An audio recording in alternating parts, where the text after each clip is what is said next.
اس میں رضا کا کوئی قصور نہیں ہے۔ مسکان کے بغیر نہیں رہ سکتا۔ کیوں یقین دلایا مجھے کہ تم مجھ سے محبت کرتی؟ بکواس بند کرو اور جاؤ یہاں سے۔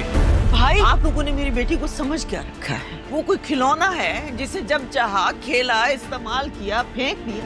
بابا مجھے اس کی خاموشی دیکھنی چاہیے۔ سوچا تھا قسمت میں ملنا نہ سے کم دکھ تو ایک جیسا ہوں، لیکن تم پر تو جیسے ایک خراش بھی نہیں ہے۔ کبھی کبھی بڑی بڑی چیزیں بغیر کوشش کے مل جاتی ہیں، کبھی لاکھ کوشش کر لو ہاتھ خالی رہ جاتے ہیں۔ نیکسٹ ایپیسوڈ میں رضا، جو کہ ایک بہت ہی جذباتی انسان ہے، اس نے اپنی غلطیوں سے اپنی زندگی تو برباد کر لی، لیکن اب اس سے مسکان کی خوشی بھی برداشت نہیں ہو رہی۔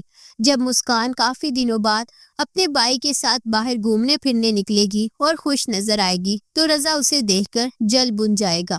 وہ مسکان کو تانے مارے گا کہ میں تو یہاں تڑپ رہا ہوں اور تم وہاں مزے کر رہی ہو، تمہاری محبت تو جھوٹی نکلی۔ مسکان کے والد بھی بہت غصے میں ہے اور وہ کہیں گے کہ لوگوں نے میری بیٹی کو کھلونا سمجھ رکھا ہے کہ جب چاہا توڑ دیا اور جب چاہا کھیل لیے۔ دوسری طرف سنبل کی ماں اب مدیحہ کے گھر پہنچ گئی ہے اور وہاں جا کر اس نے مدیحہ اور اس کی ماں کی خوب کلاس لی ہے اور انہیں کھری کھری بھی سنائی ہے۔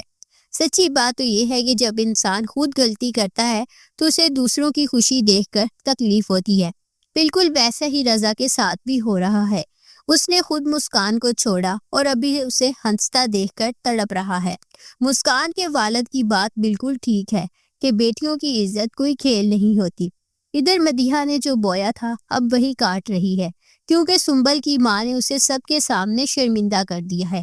اب دیکھنا یہ ہے کہ کیا رضا اپنی حسد میں مسکان کو مزید تنگ کرے گا یا مسکان اسے ہمیشہ کے لیے بھول کر اپنی نئی زندگی شروع کرے گی۔